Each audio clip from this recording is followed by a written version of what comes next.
இணைய வழி வேலை என கூறி 4,68,127 ரூபாய் மோசடி செய்த மும்பையை சேர்ந்த இருவரை புதுச்சேரி சைபர் கிரைம் போலீசார் கைது செய்தனர். புதுச்சேரி குருமாபாக்கம் பகுதியை சேர்ந்தவர் மகேஷ்குமார், வயது 48. இவருக்கு ஒரு தனியார் நிறுவனத்தில் ஆன்லைன் மூலம் பகுதி நேர டைப்பிங் வேலை இருக்கிறது என மெசேஜ் வந்தது. அதனை நம்பிய மகேஷ்குமார் அந்த நிறுவனத்திற்கு ஆன்லைன் பகுதி நேர வேலை செய்ய ஒப்புக்கொண்டார். அந்த நிறுவனம் மகேஷ்குமாருக்கு 11 மாத கால வேலை செய்ய போலியான ஒப்பந்தம் மற்றும் வேலை செய்வதற்கான லிங்கை அனுப்பியது. மகேஷ்குமார் அந்த லிங்கின் மூலம் உள்ள நுழைந்து அவர்கள் கொடுத்த ஸ்டாக்கை செய்து முடித்தார். அதன் பிறகு மகேஷ்குமாரை தொடர்பு கொண்ட அந்த நிறுவனம் குறிப்பிட்ட காலத்தில் கொடுத்த வேலையை செய்து முடிக்காததால் உங்கள் மீது சட்டப்படி நடவடிக்கை எடுக்கப் போவதாக கூறி மிரட்டி 4,68,127 ரூபாயை அபகரித்துள்ளது. இணைய வழி மோசடி கும்பலால் தான் ஏமாற்றப்பட்டதை உணர்ந்த மகேஷ்குமார் புதுச்சேரி சைபர் கிரைம் போலீசில் புகார் அளித்துள்ளார். அதன் பெயரில் போலீசார் வழக்கு பதிந்து விசாரித்தனர். இது தொடர்பாக இன்ஸ்பெக்டர்கள் தியாகராஜன், கீர்த்தி ஆகியோர் தலைமையில் சப் இன்ஸ்பெக்டர் ராதாகிருஷ்ணன், உதவி சப் இன்ஸ்பெக்டர் சுதாகர், ஏடு அருண்குமார், காவலர்கள் சதீஷ், வெங்கடேஷ் ஆகியோர் கொண்ட தனிப்படை அமைத்து விசாரித்துள்ளனர். அதில் மகேஷ்குமாரை மிரட்டி பணம் பறித்தது மும்பை செம்பூர் பகுதியை சேர்ந்த சிவப்பா, வயது 48, போப்பட்டோ, வயது 48 ஆகியோர் என்பதும் கடந்த 5 நாட்களில் அவர்களது வங்கி கணக்கிற்கு 1,50,00,000 ரூபாய் பணம் பரிவர்த்தனை நடைபெற்றதும் மேலும் 20க்கும் மேற்பட்ட வங்கி கணக்குகளை உபயோகப்படுத்தி இருப்பதும் தெரிய வந்தது. இதையடுத்து சிவப்பா, பொப்பட்டோ ஆகியோரை சைபர் கிரைம் போலீசார் கைது செய்த புதுச்சேரி தலைமை குற்றவியல் நீதிபதி சிவகுமார் முன்னிலையால் ஆஜர்படுத்தி சிறையில் அடைத்தனர். மேலும் நிறுவனத்தை நடத்தி வரும் 3 நபர்கள் துபாயில் பதுங்கி இருப்பதாக தகவல் கிடைத்த நிலையில் அவர்களை கைது செய்ய போலீசார் தீவிர நடவடிக்கை எடுத்து வருகின்றனர். புதுச்சேரியில் ரேஷன் கார்டை பிரித்து வழங்க ரூபாய் 10,000 லஞ்சம் வாங்கிய குடிமைப் பொருள் வழங்கல் துறை ஆய்வாளர் மற்றும் தரகரை லஞ்ச ஒழிப்பு போலீசார் கைது செய்தனர். புதுச்சேரி முத்தியால்பேட்டையை சேர்ந்தவர் ஐயனார். இவர் கூட்டு குடும்ப ரேஷன் கார்டை பிரித்து தனக்கு தனியாக வழங்க வேண்டி தட்டாஞ்சாவடியில் உள்ள குடிமைப் பொருள் வழங்கல் அலுவலகத்தில் விண்ணப்பித்தார். அதன் பெயரில் கள ஆய்வு செய்த வட்டார ஆய்வாளர் சர்க்குணம் தனது தரகர் பாலகுமாரன் மூலம் ரூபாய் 15,000 லட்சம் கேட்டார். இதில் விருப்பமில்லாத ஐயனார் லஞ்ச ஒழிப்பு போலீசில் புகார் அளித்துள்ளார். போலீசாரின் அறிவுறுத்தலின்படி பாலகுமாரனை ஐயனார் தொடர்பு கொண்ட பொழுது ரூபாய் 10,000 கொடுத்தால் ரேஷன் கார்டு வழங்குவதாகவும் முன்பணம் ரூபாய் 5,000 ரூபாய் கேட்டார். அந்த பணத்தை ஐயனார் ஜிபேவில் அனுப்பி வைத்தார். சர்க்குணத்தை தொடர்பு கொண்ட ஐயனார் மீது பணம் ரூபாய் 5,000 எங்கு வந்து கொடுப்பது என கேட்டார். அதற்கு சர்க்குணம் பாலகுமாரனை பேருந்து நிறுத்தத்திற்கு அனுப்பி வைத்ததாகவும் அங்கு அவரிடம் பணம் கொடுக்குமாறு கூறினார். அதன்படி நேற்று மாலை பேருந்து நிறுத்தத்தில் காத்திருந்த ஐயனாரிடம் பணத்தை வாங்கிய பாலகுமாரனை அங்கு பதுங்கி இருந்த லஞ்ச ஒழிப்பு போலீசார் கையும் களவுமாக கைது செய்தனர். அப்போது பாலகுமாரனை தொடர்பு கொண்ட ஆய்வாளர் சர்க்குணம் தட்டாஞ்சாவடி தொழிற்பேட்டை பேருந்து நிறுத்தம் அருகே நிற்பதாகவும் பணத்தை அங்கு வந்து கொடுக்குமாறு கூறினார். அதன்படி தட்டாஞ்சாவடி தொழிற்பேட்டை பேருந்து நிறுத்தம் அருகே உள்ள மெடிக்கலில் வைத்த பாலகுமாரிடம் இருந்து பணத்தை வாங்கிய ஆய்வாளர் சர்க்குணத்தை போலீசார் கைது செய்தனர். இருவரையும் காவல் நிலையத்தில் அழைத்துச் சென்று விசாரணை நடத்திய போலீசார் அவர்கள் மீது வழக்கு பதிந்து நீதிமன்றத்தில் ஆஜர்படுத்தி இருவரையும் சிறையில் அடைத்தனர். பொதுமக்கள் அதிகம் கூடும் இடத்தில் லஞ்சம் வாங்கிய இருவரை போலீசார் கையும் களவுமாக கைது செய்த சம்பவம் புதுச்சேரியில் பெரும் பரபரப்பை ஏற்படுத்தியுள்ளது. புதுச்சேரி பாஜக சட்டமன்ற உறுப்பினர் செல்வம் தனது தொகுதி கொலைகளை பலப்படுத்தும் நோக்கில் நிர்வாகிகளுடன் தேநீர் அருந்தியபடி உங்களுடன் ஒரு நாள் கலந்தாய்வு நிகழ்ச்சியினை தொடங்கி வைத்தார். புதுச்சேரி மாநில பாரதிய ஜனதா கட்சியின் யாமன சட்டமன்ற உறுப்பினர் மரியாதைக்குரிய செல்வம் தொகுதி மற்றும் கொலைகளை பலப்படுத்தும் நோக்கில் நிர்வாகிகளுடன் தேநீர் அருந்தியபடி உங்களுடன் ஒரு நாள் கலந்தாய்வு நிகழ்ச்சியினை தொடங்கியுள்ளார். அதன் முதல் நிகழ்ச்சியான உழவர்கரை மாவட்டம் லாஸ்பேட்டை சட்டமன்ற தொகுதியின் தலைவர் பன்னீர்செல்வம் தலைமையில் அவரது இல்லத்தில் நடைபெற்றது. இதில் சிறப்பு அழைப்பாளராக உழவர்கரை மாவட்ட தலைவர் உலகநாதன், தொகுதியின் பொருளாளர் செல்வாஸ், அசோகன், வர்த்தக பிரிவு மாநில முன்னாள் அமைப்பாளர் நமச்சிவாயம், அமைப்பு சாரா பிரிவின் அமைப்பாளர் சந்துரு முன்னிலை வகிக்க சட்டமன்ற உறுப்பினர் செல்வம் நிர்வாகிகளின் குறைகளை கேட்டறிந்தார். பேசும் பொழுது கிளைகள் தோறும் வலிமைப்படுத்துவது, தேர்தலில் பணியாற்றும் நிர்வாகிகளுக்கு பயிற்சி அளிப்பது, தனது சட்டமன்ற உறுப்பினர் பதவி உள்ளவரை கட்சியில் பணியாற்றி கொண்டிருக்கும் நிர்வாகிகளுக்கும் அவரது குடும்பத்தார்களுக்கும் தேவையான உதவி செய்வது என முதல் கடமை என்று கூறினார். இதில் முன்னாள் மாநில செயலாளர் லதா, மாவட்ட துணைத் தலைவர் ஆறுமுகம், தொகுதியின் பொதுச் செயலாளர் அருண் அப்பாதுரை, பாலன் குமார் மற்றும் அக்கிளையின் தலைவர் பெருமாள் உட்பட கிளை தலைவர்கள் கலந்து கொண்டனர். புதுச்சேரி பாரதிய ஜனதா கட்சிக்கு புதிய அணி தலைவர்களை நியமித்த பாஜக தலைவர் VP ராமலிங்கம் இன்று அறிவிப்பு வெளியிட்டார். புதுச்சேரி பாரதிய ஜனதா கட்சிக்கு புதிய அணி தலைவர்கள் பட்டியலை பாஜக தேசிய தலைவர் JP நட்டா ஒப்புதலின் பெயர்கள் புதுச்சேரி மாநில பாஜக தலைவர் VP ராமலிங்கம் இன்று பாஜக தலைமை அலுவலகத்தில் அறிவித்தார்.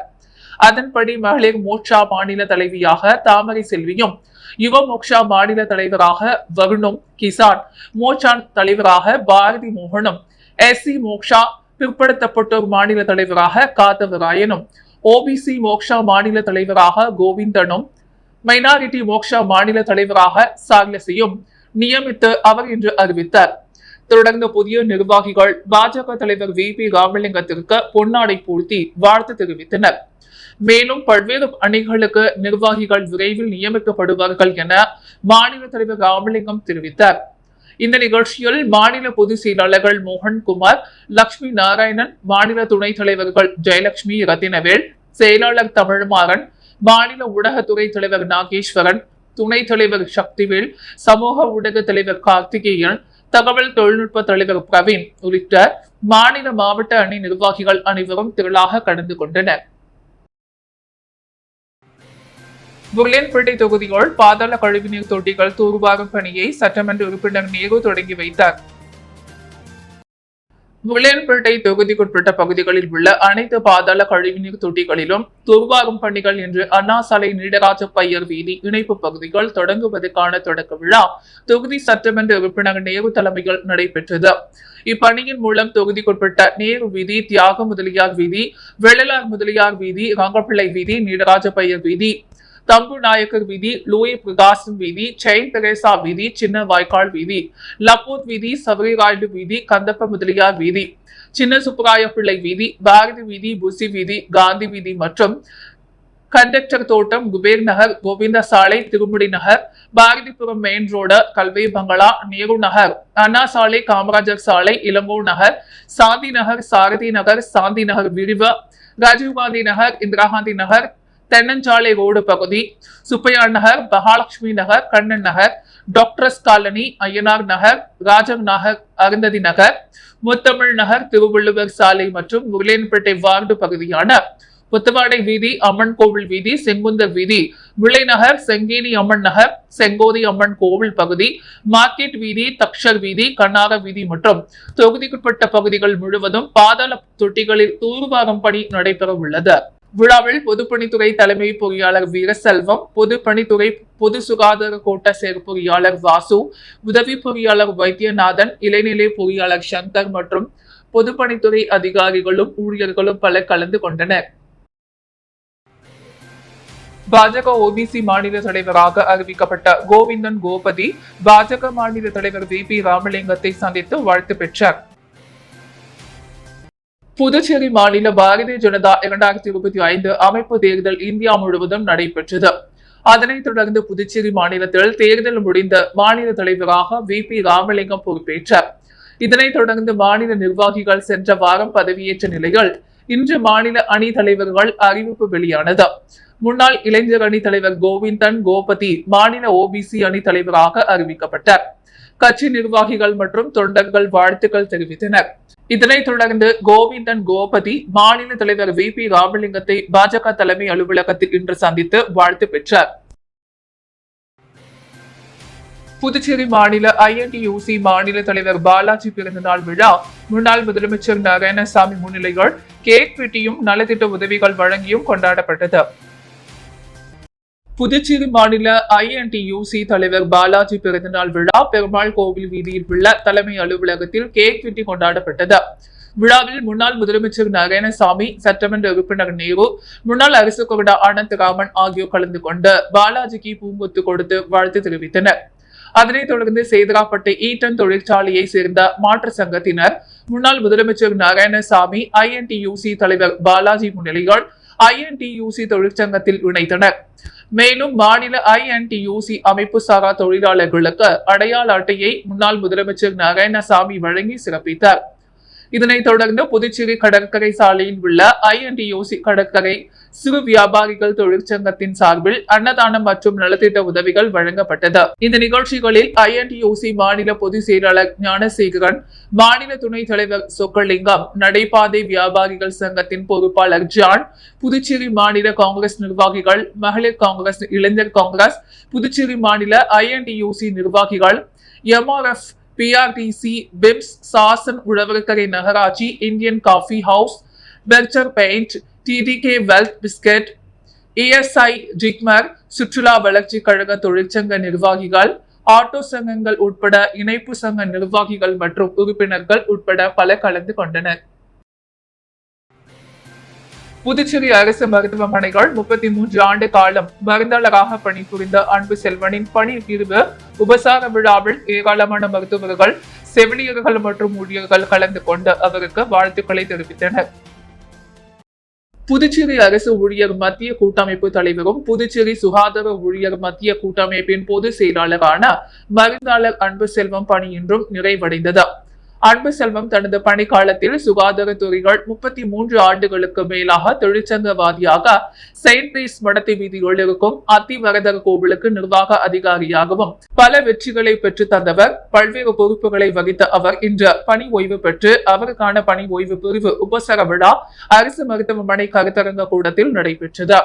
விழாவில் அரசு ஊழியர்கள் மத்திய கூட்டமைப்பை சார்ந்த நிர்வாகிகள், அவருடன் பணிபுரிந்த தொழிலாளர்கள், மருத்துவர்கள், செவிலியர்கள், தொழில்நுட்ப வல்லுநர்கள், ஊழியர்கள், உறவினர்கள் என அனைவரும் திரளாக கலந்து கொண்ட அன்பு செல்வத்திற்கு பொன்னாடை அணிவித்து கௌரவித்தனர். வஉசி பள்ளிகள் ரோட்டரி கிளப் ஆஃப் பாண்டிச்சேரி ஆரோசிட்டி சார்பில் மாணவர்களுக்கு அடையாள அட்டை வழங்கும் விழா நடைபெற்றது. புதுச்சேரி வஉசி அரசு மேல்நிலைப் பள்ளியில் ரோட்டரி கிளப் பாண்டிச்சேரி ஆரோசிட்டி சார்பில் மாணவர்களுக்கு அடையாள அட்டை வழங்கும் விழா நடைபெற்றது. இவ்விழாவில் பள்ளியின் பொறுப்பாசிரியர் பத்மாவதி வரவேற்புரை ஆற்றினார். பள்ளியின் துணை முதல்வர் சாந்தகுமாரி விழாவை தலைமை ஏற்று உரையாற்றினார். ரோட்டரி கிளப் பாண்டிச்சேரி ஆரோசிட்டியிலிருந்து வந்திருந்த சிறப்பு விருந்தினர்களை பள்ளியின் துணை முதல்வர் பொறுப்பாசிரியர், விரிவுரையாளர்கள் கந்தசாமி மற்றும் ஜூடு அன்பழகன் ஆகியோர் சால்வை அணிவித்து கௌரவித்தனர். பின்னர் ரோட்டரி கிளப் பாண்டிச்சேரி ஆரோசிட்டியின் தலைவர் பாக்யராஜ், துணைத் தலைவர் டாக்டர் பாரதி, மூத்த முன்னாள் தலைவர் சிவராமச்சந்திரன் மற்றும் செயற்குழு உறுப்பினர் டாக்டர் இளஞ்சேரன் ஆகியோர் மாணவர்களுக்கு அடையாள அட்டையை வழங்கி சிறப்புரை ஆற்றினர். ஆங்கில விரிவுரையாளர் கீதா பிரியா நிகழ்ச்சியை தொகுத்து வழங்கி பள்ளியில் பயிலும் அனைத்து மாணவர்களுக்கும் புகைப்படம் எடுத்தல், குருவி வகையை கண்டறிதல் என அனைத்து நிலைகளிலும் உதவி அடையாள அட்டையை வழங்கிய ரோட்டரி கிளப் பாண்டிச்சேரி ஆரோசிட்டிக்கு பள்ளியின் சார்பாக நன்றி உரை ஆற்றினர். விழாவில் அனைத்து மாணவர்களுக்கும், ஆசிரியர்களுக்கும், அலுவலக ஊழியர்களுக்கும் கலந்து கொண்டு சிறப்பித்தனர். புதுச்சேரி கலை போக்குவரத்து கழகம் அரசின் நிர்வாக திறமையின்மையால் அழிவை நோக்கி சென்று கொண்டிருக்கிறது என்று புதுச்சேரி மாநில மக்கள் முன்னேற்ற கழகம் தலைவர் பேராசிரியர் ராமதாஸ் வேதனை தெரிவித்துள்ளார். புதுச்சேரியில் செய்தியாளர்களை சந்தித்த மக்கள் முன்னேற்ற கழக தலைவர் ராமதாஸ், சாலை போக்குவரத்து கழகம் ஊழியர்கள் கடந்த 3 நாட்களாக காலவரையற்ற வேலை நிறுத்த போராட்டம் என்பது அழிவின் அடையாளமாகத்தான் இருக்கிறது. இக்கழகம் 150க்கும் மேற்பட்ட பேருந்துகளை இயக்கி மக்களுக்கு தரமான மலிவான போக்குவரத்தை அளிக்கிறது. இப்பேருந்துகளை இயக்குவதற்கும் பராமரிப்பதற்கும் குறிப்பிட்ட அளவிற்கு பணியாளர்கள் தேவை. இந்நோக்கங்களை அடைவதற்கு அங்கே 617 பேர் பணிபுரிகின்றனர். அவர்களில் 263 பேர், அதாவது 43% பேர் 15 ஆண்டுகளுக்கு மேலாக பணிபுரிந்து இன்னும் பணி நிரந்தரம் இல்லாமல் ஒப்பந்த அடிப்படையில் வேலை செய்கின்றனர்.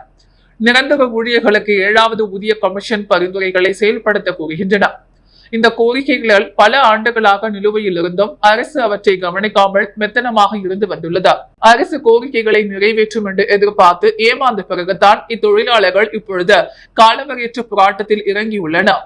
இவர்களது கோரிக்கைகள் முழுக்க முழுக்க நியாயமானதாக இருக்கிறது. ஒரு அரசு கழகமாக இருந்து கொண்டே இக்கழகம் ஒரு மாதிரி நிறுவனமாக இருக்க வேண்டும். இந்த ஊழியர்கள் அனைவரும் உழைத்து கழகத்திற்கு வருமானத்தை ஈட்டி தருகின்றனர். அந்த வருமானத்தின் பலனைத்தான் தங்களுக்கு பணிநிலை உயர்வு, சம்பள உயர்வு, போனஸ் போன்ற நன்மைகளாக கேட்டறிகிறார்கள். ஒரே கழகத்தில் ஒரே மாதிரியான வேலை செய்பவர்களுக்கு வேறு வேறு சம்பளம் கொடுத்து எப்படி ஏற்றத்தாழ்வை உருவாக்க முடியும்? நிரந்தர ஓட்டுநரும் ஒப்பந்த ஓட்டுநரும் ஒரே வண்டியை ஒரே தூரம் ஓட்டுகின்றனர். ஆனால் பணிநிலைகள் ஒருவர் நிரந்தரம், ஒருவர் ஒப்பந்தம் என்ற வேறுபாடு உள்ளதா? நிரந்தர ஓட்டுநர் அதிக சம்பளம் பெறுகிறார், ஒப்பந்த ஓட்டுநர் குறைந்த சம்பளம் பெறுகிறார். ஒருவருக்கு பணி பாதுகாப்பு இருக்கிறது, மற்றவருக்கு இல்லை. இந்த வேறுபாடுகள் ஒரு குறிப்பிட்ட காலத்திற்கு வேண்டுமானால் இருக்கலாம். ஆனால் 15 ஆண்டுகளுக்கு மேல் இந்த ஏற்றத்தாழ்வுகளை இருக்க முடியாது. இந்த வேறுபாடு தனியார் துறைகள் கூட இருப்பதாக தெரியவில்லை. அரசு துறைகளில் பெரும்பாலான பதவிகளில் 2 ஆண்டுகளில் பணி நிரந்தரம் அளிக்கப்படுகிறது. 8 ஆண்டுகளுக்கு ஒரு முறை பதவி உயர்வு அளிக்கப்படுகிறது. அதன் அடிப்படையில் 15 ஆண்டுகள் பணி முடித்தவர்களை போக்குவரத்து கழகத்தில் உடனடியாக ரெகுலர் பணிக்கு கொண்டு வர வேண்டும். அதற்குரிய பதவிகளை உருவாக்க வேண்டும். அதற்காக ஏற்படும் சம்பள உயர்வு எவ்வளவு என்று மதிப்பீடு, அதனை எப்படி வழங்குவது என்று யோசனை செய்ய வேண்டும்.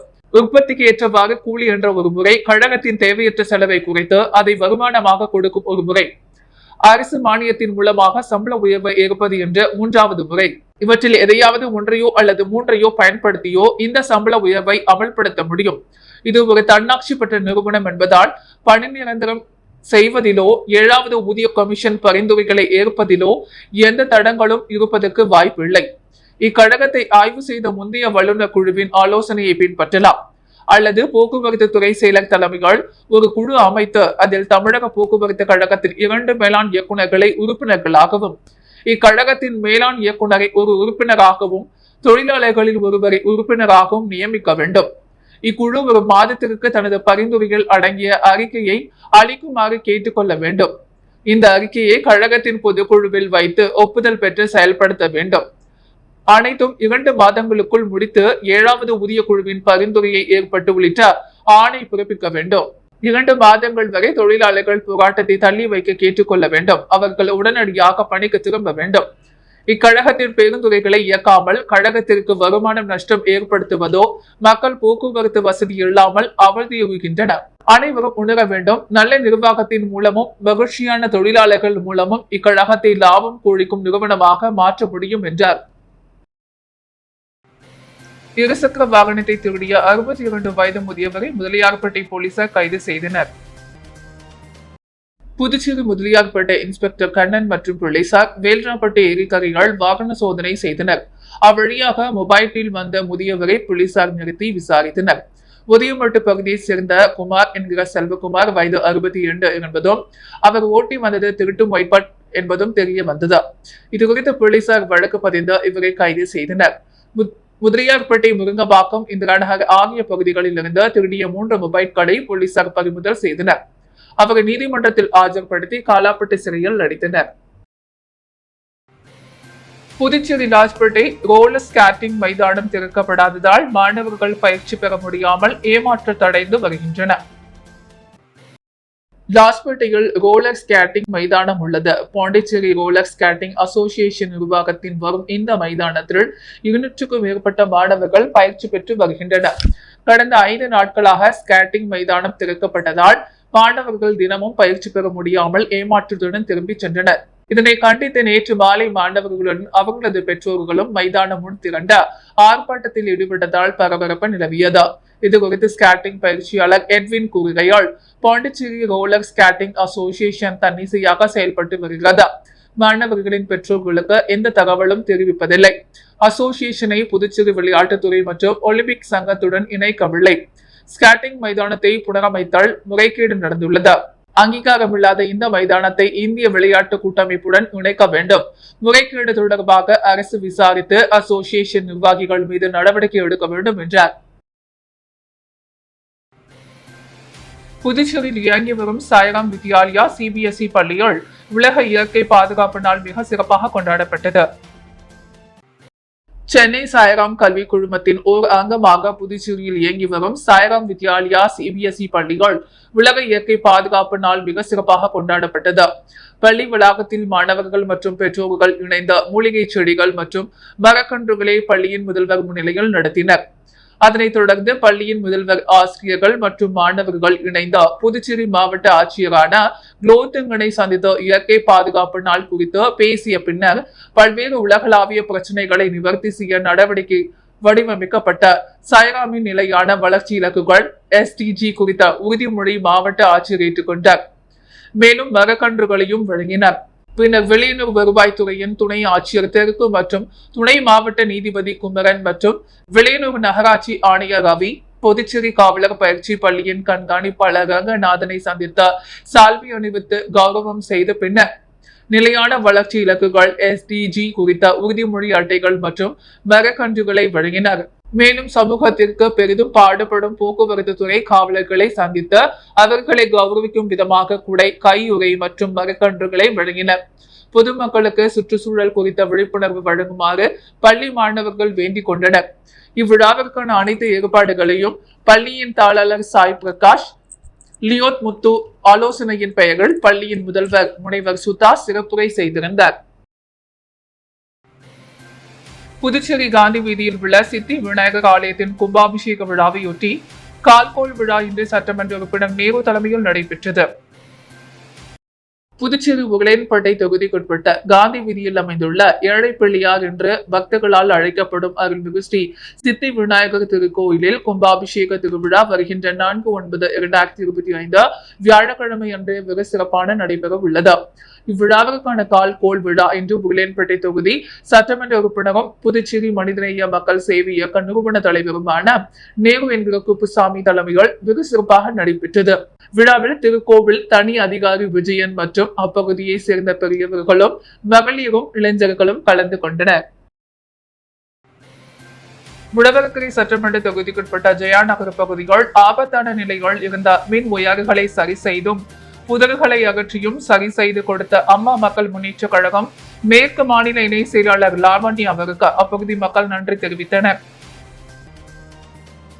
முடவர்கரை தொகுதிக்குட்பட்ட ஜெயா நகர் பகுதியில் அமைந்துள்ள BSNL கோட்டஸ் பின்புறம் ஜெயா நகர் முதல் புது நகரை வரை செல்லும் வழித்தடத்தில் மின் வயர்கள் மிக ஆபத்தான முறைகள் தொங்கிக் கொண்டும் மின் வயர்கள் மேல் மரக்கன்றுகள், செடிகள், கொடிகள் படர்ந்தும் இருந்தன. இந்த வழியில் தான் அன்றாடம் ஏராளமான பொதுமக்கள் செல்வதால் அவர்களின் உயிருக்கு ஆபத்து ஏற்படும் நிலை இருந்தது. இது குறித்த மின்துறைக்கு பலமுறை புகார் அளிக்கப்பட்டும் இதுவரை எந்தவித நடவடிக்கையும் எடுக்கப்படவில்லை. பொதுமக்கள் பாதிக்கப்படுவதற்கு முன்பே இது குறித்து உடனடி நடவடிக்கை எடுக்குமாறு பலரிடம் முறையிட்டும் எந்த பயனும் இல்லை. இதனால் பொதுமக்கள் அம்மா மக்கள் முன்னேற்ற கழக மேற்கு மாநில இணை செயலாளர் லாவண்யாவிடம் முறையிட்டனர். இதனைத் தொடர்ந்து உடனடியாக அவ்விடத்திற்கு சென்று பார்வையிட்டு மின்துறையிடம் அனுமதி பெற்று தனது சொந்த செலவில் 20 ஆட்களை வரவழைத்து அங்குள்ள மரம், செடி, கொடிகளை அகற்றி பொதுமக்களுக்கு இடையூறு ஏற்படாத வண்ணம் சுத்தம் செய்த மின் வயர்களை சரியாக அமைத்து சரி செய்து கொடுத்தார். இதனைத் தொடர்ந்து அப்பகுதி மக்கள் தங்களுக்கு இதுவரை இருந்த பயமும் அச்சமும் நீங்கி இனி நிம்மதியாக இருப்போம் என்ற புதுநகர் மற்றும் ஜெயாநகர் பொதுமக்கள் என்று நன்றி தெரிவித்து அவரை பாராட்டினர். புதுவையின் அன்றாட நிகழ்வுகளை காண பாண்டி ஹெட்லைன்ஸ் யூடியூப் சேனலை சப்ஸ்கிரைப் பண்ணுங்க. தொடர்ந்து எங்களுடன் இணைந்திருக்க பக்கத்தில் உள்ள பெல் பட்டனை பிரஸ் பண்ணுங்க, லைக் பண்ணுங்க, ஷேர் பண்ணுங்க. என்றும் உங்களுடன் பாண்டி ஹெட்லைன்ஸ்.